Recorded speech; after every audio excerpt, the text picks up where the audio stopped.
Salam kenal, nama saya Mahdalena Lia, kerap disapa Mah ya. Di video kali ini saya akan berbagi hasil analisis artikel yang menjadi bagian dari tugas partisipatif 1. Jurnal yang saya analisis berjudul Paradigma Inovasi Pendidikan Berkelanjutan, Analisis Literatur terhadap Konsep Discovery, Invensi, Inovasi, dan Modernisasi di Era Digital. Ditulis oleh Kemas Fadlul Zaki, Fajri Ismail, dan Mardia Astuti dari UIN Raden Patah Palembang yang diterbitkan oleh jurnal JIIP pada tahun 2025. Penasaran? Yuk langsung saja kita mulai. Oke, yang pertama, apa sih yang diteliti dari artikel ini?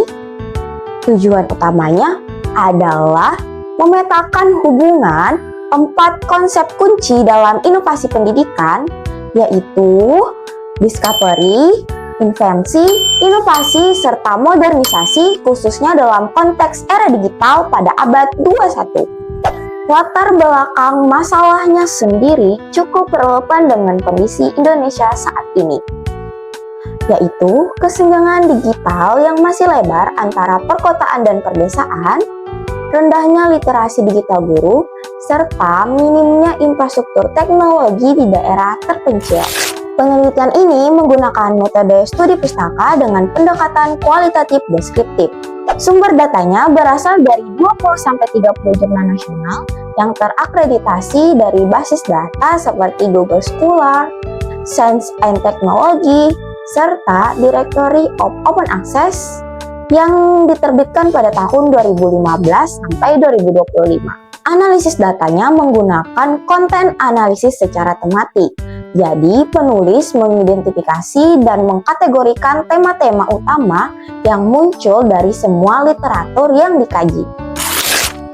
Nah, ini paling menarik, hasil penelitiannya.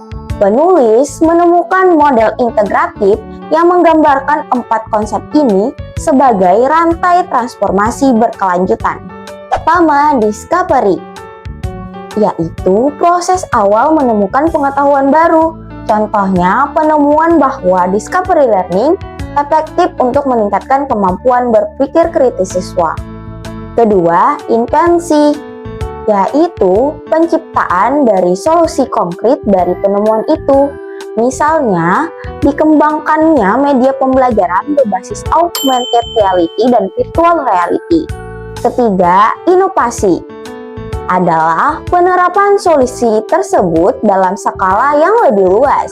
Misalnya, integrasi ke dalam kurikulum nasional. Keempat, modernisasi, yaitu pembaruan sistem secara komprehensif, mencakup kebijakan, infrastruktur, hingga budaya sekolah. Oke, sekarang saatnya saya memberikan pendapat terhadap hasil analisis kritis. Ada beberapa poin yang saya setuju dan ada beberapa yang perlu saya kritisi. Yang pertama, saya setuju dengan klaim bahwa discovery learning efektif untuk meningkatkan kemampuan berpikir kritis siswa.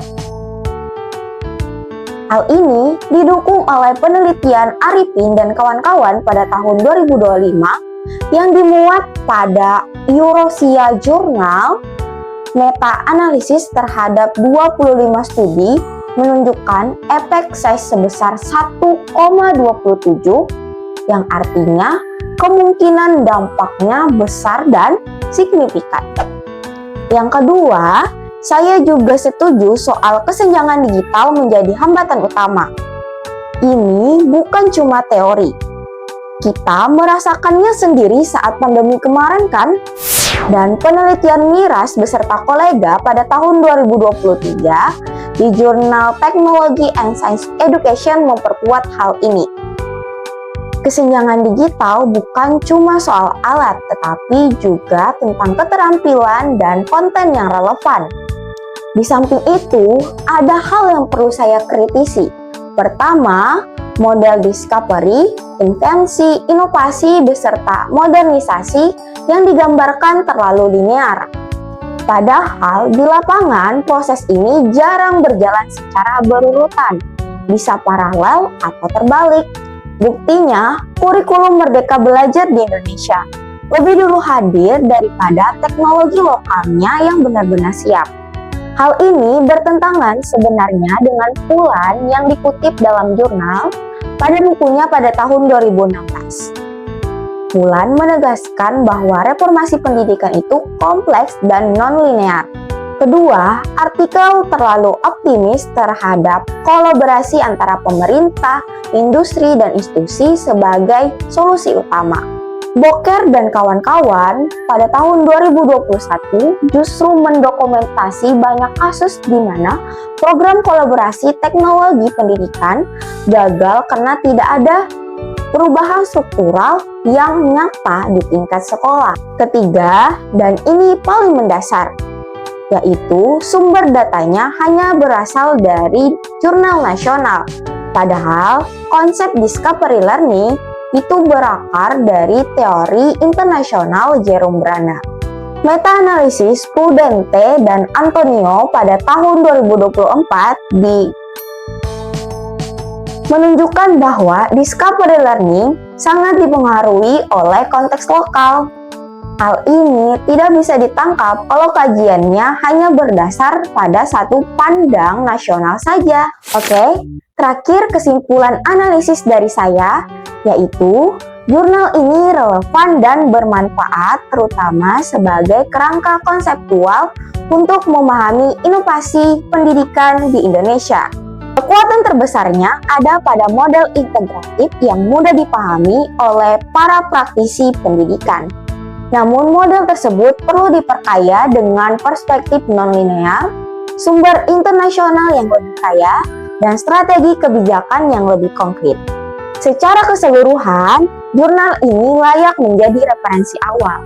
Namun, sebaiknya tetap dipadukan dengan literatur internasional agar analisisnya lebih komprehensif. Oke, itu tadi hasil analisis saya terhadap tugas partisipatif 1 ini. Semoga bermanfaat. Jangan lupa like, comment, and share. Sampai jumpa di lain waktu.